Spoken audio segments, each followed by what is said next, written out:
Yan sa religion, dyan napakaraming mga seloso at mga inggitero at mga covetous at envious.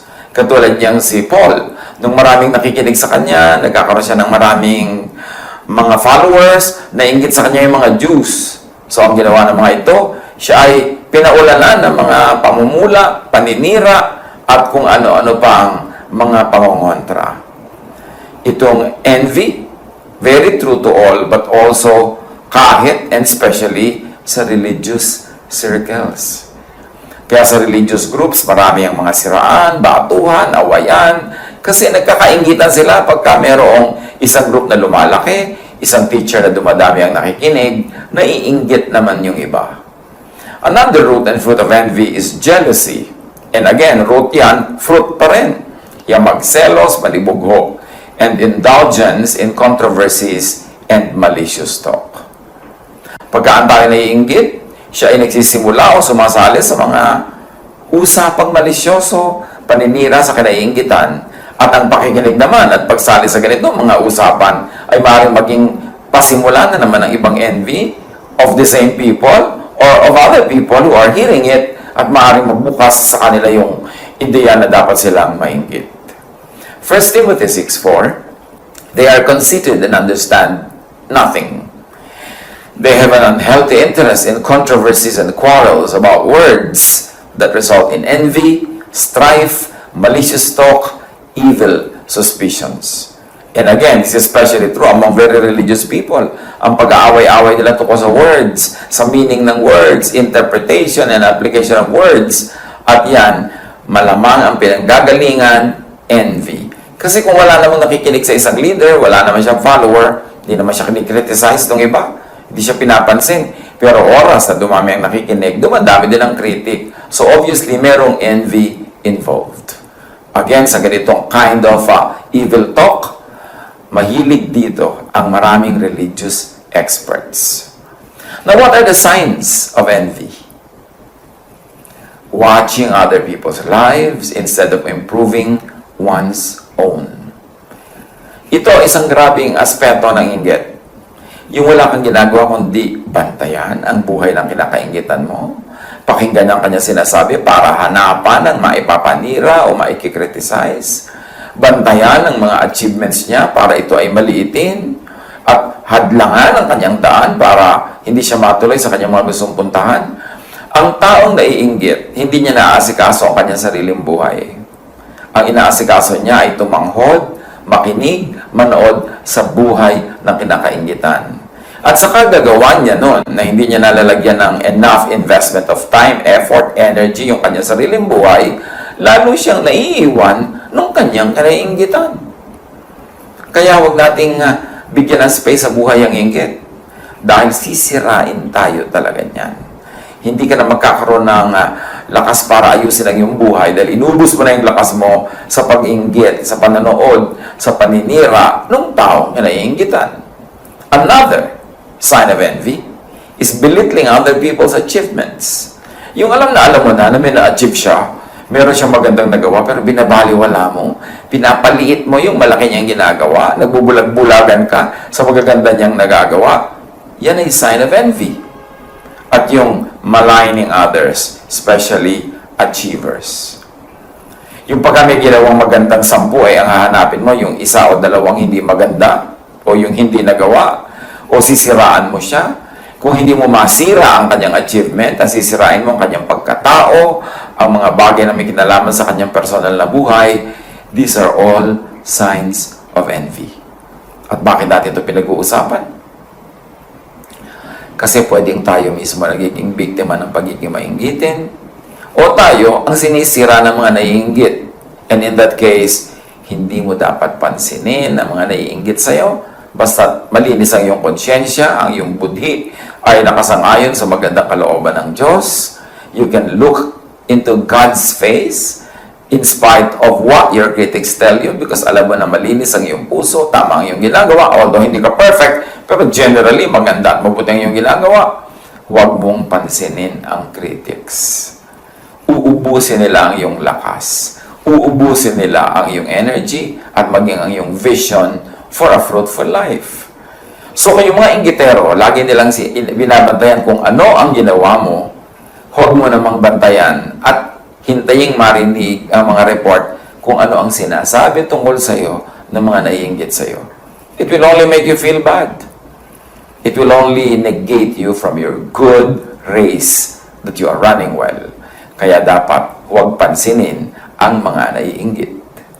Makinig sa criticism nila dahil baka merong totoo doon, matuto ka, ma-improve mo pa lalo ang buhay mo. Pero otherwise, don't be affected by what envious people say about you. What are the fruits of envy? Needless hard work. Maraming mga tao, kaya lang nila gustong maging number one. Halimbawa sa school, hindi dahil uhaw sila sa karunungan, hindi dahil gusto nila matuto. Gusto lang nila, sila yung panalo. O yung iba, naghahabol. Pagod na pagod kahabol. Hindi naman talaga hinahabol ang karunungan. Ang hinahabol ay mas mataas na grade doon sa taong gusto nilang talunin. Ganyan din sa politics, ganyan din sa negosyo, sa hanap buhay, sa anumang timpalak ng buhay na mayroon nagko-contest. Yung naghahabol ka, pagod na pagod ka, talaga ba gusto mong habulin yan? O meron ka lang gustong lampasan na tao? At kung yun lang, sayang ang pagod, sayang ang buhay, sayang ang panahon na nagtatatakbo kang manalo sa isang karera na hindi mo naman talaga gusto yung finish line, gusto mo lang malampasan yung ibang tumatakbo. So, needless hard work. Ecclesiastes 4:4. And I saw that all toil and all achievement spring from one's envy of another. This too is meaningless at chasing after the wind. Yung meron ka lang inggit sa kapitbahay mo, kaya yung bahay niya, 2 palapag, ikaw kailangan talagang 3.5 floors para mas mataas, kahit tumatagilid na, natutumba na yung bahay mo. Katulad halimbawa ng mga bansa-bansa dyan, yung bansang ito ang may pinakamataas na building sa buong mundo. Talaga bang kailangan nila yung building na yon? O gusto lang nilang mahigitan yung ibang bansa na merong matataas na buildings? Pero nakakatulong pa sa kanilang economy? Mabuti ba talaga sa kanila? Worth ba talaga ng investment? Yung ikaw ang merong pinakamahabang bahay sa inyong kalye, yung ikaw ang may pinakamaraming sapatos o damit, yung ikaw ang may pinakamaraming members kung yan ay club o group o church, yung ba talaga ang yung goal o meron ka lang ibang gustong madaig? Importante na suriin natin ang ating sarili. Kasi ang kapayapaan ng Diyos, ang katahimikan ng buhay, wala sa contests, wala sa inggit. At manalo ka man sa contest ngayon, bukas may contest na uli, you have to defend your crown. Former ka na, hindi ka na incumbent. Tapos ka na, so sandaling-sandali ka lang naging number 1, tapos may dadaig din sa'yo. Pero how much did you have to pay for this? Siyempre, meron naman mga nagiging number 1 dahil talagang natural lang magaling talaga sila. Kahit anong gawin nila magiging number 1, then that's fine. O meron naman talagang gustong-gusto nila yung ginagawa nila, kaya nagsikap silang mabuti. Naging number 1 tuloy as a result. Pero yung gusto mo lang maging number 1 for the sake of being number 1, for the sake of overtaking everyone else, it's not worth it. Sayang. Sayang ang childhood na hindi naging child yung bata dahil sobrang pinagko-compete ng magulang. Sayang yung youth na hindi ka naging youthful dahil sobrang ka nag-mature agad para maging ikaw ang youngest lawyer or youngest doctor or youngest anybody in your profession. Ang tanong lang ito masaya ka ba? Sumaya ka ba? At patuloy ka bang pinapasaya ng iyong number 1 position na yan? Don't do anything out of envy. Huwag kang gagawa na anumang bagay para lang meron ka mga kapwang madaig. Hayaan mo sila. Kasi yung iba na talagang mataas ang posisyon nila sa kanilang larangan na pinili sa buhay, kasi line nila yon, natural talent nila, o gustong-gusto nila talaga. Kung ikaw, gagawin mo lang yung sobrang pagod, yung sobrang hirap, dahil lang gusto mong may mataig na tao, pero yun namang achievement by itself is not really your joy, it's not a good way to live. It is a waste of time. It is a waste of energy. Ano pa ang bunga ng envy? Evil practices and disorder. Pagka may inggitan, may evil deeds, may evil practices, may kaguluhan. Kasi ang mga naiinggit, nawawalan niya ng katwiran. Makapanira lang kahit pati sila masira. Ang inggit ay parang acid. It destroys its container more than the one for whom it is being stored. James 3:16. For where you have envy and selfish ambition, there you find disorder and every evil practice. Kahit sa loob ng tahanan, dapat natin itong bantayan. Mga kumisan, magkakapatid na nagko-contest. Mga magkakapatid na nagpapagalingan, nagsisiraan sa isa't isa. Dapat hindi ka na sa bahay. Kasi yung bahay na ang ating huli nating kanlungan, doon na lang tayo talagang pwedeng maging relax, pwedeng maging mapagtanggap at matanggap ng ating mga kapamilya. Kaya dapat yung ganyan mga contest, iniiwasan, minimize. At kung pwedeng talagang wala sa mga magkakapatid, sa mga mag-asawa, minsan mag-asawa na nga, nagko-contest pa. Contest sa career, contest sa palakihan ng sweldo, contest sa pride, contest sa pagmamahal ng mga anak nila, pinag-aagaw-agawan yung pagmamahal ng anak. No, no, no. This is not the way to live family life. Isa pang bunga ng inggit, cruelty to the object sa kinaiinggitan. Proverbs 27:4, anger is cruel and fury overwhelming. But who can stand before jealousy? Yan ang isa sa mga pinaka-dangerous feelings of all. Jealousy and envy. Napakahirap na mapagselosan at napakahirap na magselos. Mapakahirap na makainggitan at mahirap mainggit. Kaya iwasan na manginggit. Huwag sasadyaing manginggit kasi ang inggit is a negative energy directed against you. So huwag ka magpapainggit. At lalo naman huwag ka mainggit kasi ikaw yung nag-exert ng energy, ikaw yung mapapagod. Another fruit, of course, of envy is grave lack of reason and kindness or pity. Pag naiinggit, nawawala ng katwiran. Nawawala ang bait. Nawawala ang pagiging mahabagin at makatao. Acts 7, verse 9. Because the patriarchs were jealous of Joseph, they sold him as a slave into Egypt. But God was with him. So, kapatid nila, sarili nilang dugo, ibebenta nila para maging alipin dahil lang naiinggit sila dahil parang mas mahal ng tatay nila itong si Joseph. But of course, God continues to bless the blessed. Kaya hindi naman nawala ng blessing si Joseph kahit na isinel pa nila into slavery. In fact, lalo pa nga gumanda ang buhay nito nung lumaon. Another fruit of envy is non-growth. Tulad ng binanggit natin kanina, ang naiinggit, inuubos ang lakas niya sa panonood ng kinainggitan, sa paninira sa kinakainggitan, at sa pagtanghod sa buhay ng may buhay. Hindi niya tuloy na asikaso ang kanyang sariling buhay. Natural, hindi siya lalago, hindi siya asenso. Disqualification from blessings is another fruit of envy. Pag naiinggit ka, tinatanggalan mo ang sarili mo ng pribilehiyong tumanggap ng pagpapala. 1 Corinthians 3:1-3. I could not address you as people who live by the Spirit, but as people who are still worldly, mere infants in Christ. I gave you milk, not solid food, but you were not ready for it. Indeed, you still are not ready. You are still worldly, for since there is jealousy and quarreling among you, are you not worldly? So, pagiging makalupa lang at hindi makalangit ang pagiging mainggitin at mapanibughuin.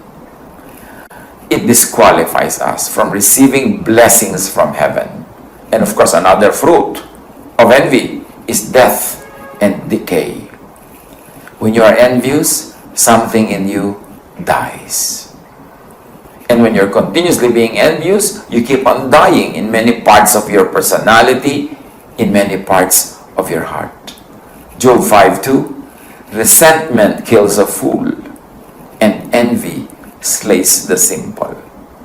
Yan talagang pag nagre-resent ka, naiinis ka, nagagalit ka dahil may umaasenso, dahil merong masaya, dahil merong progresibo, ikaw ang namamatay. Ikaw ang nawawalan. Malaking-malaki ang nawawala sa taong maiinggitin. At kahit yung mga maiinggitin, kung minsan ay nakakatsampa-tsampang magtagumpay, yumaman, maging number one, pero hindi pa rin yun masaya. Kasi pag envious ka, hindi ka matatahimik kahit hawak mo ang trophy. Kasi iniisip mong baka may umagaw sa'yo mamaya, baka mapuntahin sa iba bukas, kaya kahit hawak mo yan, hindi ka nag-enjoy. Miserable ang buhay ng mga mainggitin. Proverbs 14:30, a heart of peace gives life to the body, but envy rots the bones. Pag naiinggit ka sa kapatid mo, sa pinsan mo, sa kapitbahay mo, sa kamag-anak, sa office mate, sa workmate, sa classmate, naiinggit ka kahit kanino, sabing ganon, daig mo pa ang may cancer sa buto. At cancer sa buto, napakasakit daw niyan. Pero sabi niya, envy rots the bones. And the bone, of course, is a metaphor for the structure of your body, for the structure of your personhood. Kaya pag yung structure mo rotten, edi ang buong body mo, ang buong personality mo ay guguho din. Ano ang magandang pangkontra sa inggit? Wala nang dadaig pa sa love. Love for God. Pagka mahal mo ang Diyos, walang space yung mainggit ka pa sa iba. Kasi napupuno ka ng pagmamahal mo sa Diyos. Love for God's work and for other workers. Love for what is good. Kaya nang turo na Jesus lagi, i-develop natin yung love, lagi natin i-consider, bigyan ng space, choose the loving ways. Kung maraming paraan ng pag-handle ng isang situation, choose love because love begets love. At sabi sa 1 Corinthians 13:4, love is patient. Love is kind. It does not envy. It does not boast. It is not proud. At sino ang taong mapapahinga? Ito yung hindi proud, yung hindi boastful. Kasi hindi niya kailangan mag-maintain ng image sa ginagawa niya tungkol sa kanyang sarili. Hindi niya kailangan laging daigin ang kanyang kapwa. Hindi niya laging kailangan maging the best and number one. Makakapahinga siya. Relax ang kanyang buhay. Ano pa ang pangontra sa envy? Ask God for what you want so you could be happy with what you make and with what you have. Ask God so that you could be happy with life. Ask. Ano pa talagang gusto mo sa buhay? Ask for it. Kung gusto mo ng bola, ask for it. Huwag mong agawin yung bola ng iba. Huwag mong sirain yung bola ng iba. At huwag mong siraan yung iba dahil magaling silang maglaro ng bola. Ask for what you want. James 4:2, you desire but do not have. So you kill. You covet but you cannot get what you want. So you quarrel and fight. You do not have because you do not ask God. Kasimple, no? You do not have because you do not ask God. Only those who are not happy with their own lives watch other people's lives, are envious of others, and they try to destroy other people. Pag hindi ka masaya sa sarili mong buhay, doon ka lang nagkakaroon ng oras, lakas at panahon para bantayan ang buhay ng iba, para mainggit sa buhay ng may buhay, at para sirain ang magagandang nangyayari sa buhay ng kapwa. Pero sasabihin mo, lagi naman ako nagpe-pray. I always ask God for what I want. But to ask means to think of it, to focus on it, and to work on it, and to work for it. Hindi lang to ask with words.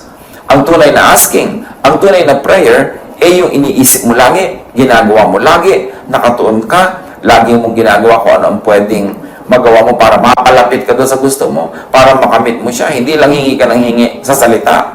Kailangan nakafocus ang iyong gawa, nakafocus ang iyong isip, at nananalig ka na ibibigay yun sa iyo ng Diyos. Isa pa na paraan para tayo ay magkaroon ng pangontra sa inggit, know yourself as God made you. Don't try to know others as God made them. Know yourself as God made you. Like, love yourself as God made you and as God loves you. Work as you are gifted and enabled by God. Para ka mawalan ng space sa inggit sa iyong buhay, kilalanin mo ang sarili mo kung paano ka nilikha ng Diyos. Ibigin mo, mahalin at magustuhan ang iyong sarili, hindi yung ang iyong mahal at gusto yung iba, kaya mo sila kinakaingitan. And then, kung ano ang ibinigay sa iyo ng Diyos sa kakayanan, kung sino ka talaga, yun ang iyong i-develop. Hindi yung dinedevelop mong pilit ang talent na binigay ng Diyos sa iba, ginagaya mo sila, pagod na pagod ka namang gaya, wala namang mangyari, kasi nanggagaya ka lang. Pero kung ikaw ay totoo sa sarili, yung totoong talent mo, totoong pagkatao mo, yung totoong pagkakalikha sa iyo ng Diyos, ang binibigyan mo ng pansin at dinedevelop, your best will come out. So, stop watching other people's lives. Stop imitating others. Stop trying to be what you are not. And begin by being yourself. At pag ikaw ay totoo sa sarili, matapat sa sarili, hindi naman ang gusto nilang makita sa iyo, yun ang ipapakita mo. Pero fake, be yourself. That's the only time when you can be the best version of your own self. Psalm 139, 13-14. For you, O God, created my inmost being. You knit me together in my mother's womb. I praise you because I am fearfully and wonderfully made. Your works are wonderful. I know that full well. So, ang sinasabi niya sa Maker, nilikha niyo ako, kayo ang bumuo sa aking pagkatao, kayo ang tumahi, nag-weave, kayo ang bumuo sa akin. Therefore, magaling ako, maganda ako, mahusay ako, kasi kayo ang gumawa. Not because of me, but because of you, O God, my Creator. Psalm 139:16. Your eyes saw my unformed body, O God. All the days ordained for me were written in your book before one of them came to be. So, hindi ito exact kapalaran na pati kung sinong mapapakasawa mo sa kapagtitira Diyos ang nag-decide. Hindi itong ibig sabihin nun. Pero sinasabi lang dito, kayo ang lumikha sa akin at alam nyo kung ano mangyayari sa buhay ko kasi nilikha nyo ako na ganito o ganyan. So kung nilikha nyo ako na magaling sa math, alam nyo na dapat po magiging mathematician ako. Nilikha nyo ako na artist, alam nyo na dapat magiging artist ako at doon ako magiging mabunga, doon ako magiging masaya pag naging totoo ako according to your design. And that's what it means. All the days ordained for me were written in your book. Pero kahit inordain ng Diyos na ikaw magiging artist, pag hindi mo din-develop yon o may mga pumigil sa'yo at nagpapigil ka naman, pwede mong ibahin ang mangyayaring detail lang yung buhay kasi meron ka ring free will, meron kang prayer power. At sabi nga ni Jesus of prayer, ask this mountain to move and it will. So, pwede mo ring ibahin ang nangyayari sa iyong buhay kung pagtutuunan mo ng pansin, iisipin mo, ipapanalangin mo, at pagtatrabahuhan mo. Pero bago ang lahat, kilalanin muna ang sarili. Kung saan kahilig, doon bumawal para hindi mo labanan ang force of gravity. Kung saan ka naka-incline, doon ka in-incline ng Diyos, doon ka mag-incline, doon ka magiging best version of yourself. And when you are fruitful, when you are productive, when you're happy with yourself, you will have no space for envy. You will have no space and time to watch how others are living their lives because you're busy bearing fruits, you're busy growing, you're busy being happy. Kung ikaw ang kinaiinggitan, huwag sadyaing mang-inggit. Meron naman kasi mga tao nang iinggit pa talaga. Yung alam na miserable yung married life ng kanyang pinsan, ng kanyang kapatid. Display pa ng display kung gaano sila kasayang pamilya. Hindi naman masama na masaya ka. Hindi naman masamang makita yan. Pero let's be sensitive to others. Na alam nating miserable sila para magkinikiskisan ng asin yung kanilang buhay na buhay at dumudugong sugat. Pagka ipinapakita mo palalo kung gaano kakasaya sa buhay mo, kung gaano sila kamiserable. Huwag sadyaing mang-inggit. Kasi pwede kang sirain ang naiinggit sa'yo. Pwede kang siraan, pwede kang gawa ng masama. So why will you want that? Try to lay low. Pagka 11, make it your ambition to lead a quiet life. You should mind your own business and work with your own hands. So dapat daw, tahimik ang buhay mo. Tahimik in the sense na hindi ka gumugulo sa buhay ng iba, hindi ka nagpapagulo sa kanila, so tahimik ang buhay mo. At atupagin mo sarili mong buhay, sarili mong profesyon, sarili mong trabaho o negosyo, sarili mong pag-aaral, sarili mong project. At gawin mo ang lahat ng yan using your own hands. Yung hands mo, gawin mo sa productive. Pagiging productive, hindi sa pagiging destructive. Atupagin ang sariling buhay, projects, paglago, at pamumunga. At kahit sa church life, atupagin ang sariling ministry, huwag yung ministry ng iba. Kung ikaw ay minister, ikaw ay leader, ikaw ay religious or spiritual leader, huwag mong ubusin ang lakas mo sa paninira sa ibang leaders, sa pagkikriticize, sa pagpuprove na tama ka. Yung mga katuruan mo, buhay mo, bunga mo, yun ang magpuprove na tama ka. Hindi mo kailangang i-compare sa iba. Hindi mo kailangang siraan yung iba dahil lang sila ay productive, mabunga. Magbunga ka dyan ng sarili mo para tahimik ang iyong buhay at hayaan mo siya. Atupagin ang sariling love life. Yung iba naman kasi nakikialam pa sa love life ng may love life. Kasi malamang wala siyang love life. Kasi kung masaya ka sa love life mo, ba't ka maninira sa love life ng iba? So pasayahin mo ang sarili mo. Gawin mo ang sarili mong lovable. Find someone to love. At huwag kang manghimasok at manggulo sa mga nagmamahalan. At ganun din, atupagin ang sariling godliness and holiness. Kung godly ka,